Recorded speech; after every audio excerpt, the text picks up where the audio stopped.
মগো মামুন সাহেব, I mean লায়লার প্রাক্তন ভাতার এবং পরকীয়া প্রেমিক। এতদিন আমরা দেখছি লায়লার সাথে প্রেম করতো এবং আমরা সবাই বলতাম তার মায়ের বয়সী একটি মেয়ের সাথে মহিলার সাথে সম্পর্ক এবং তাকে বিয়ে করেছেন।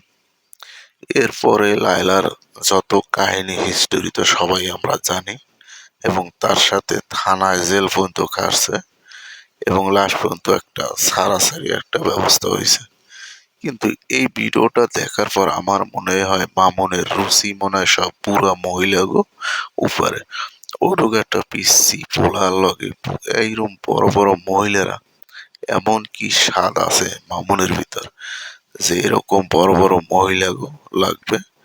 এবং এই মামুনেরও কেমন রুচি যে তার মায়ের বয়সী তার চাষির বয়সী মহিলাদেরকে নিয়ে তার প্রেম বা সম্পর্ক রিলেশন বা টিকটক এগুলো করতে হবে। তার কি আক্কেল জ্ঞান হয়নি জেল খাইটটা?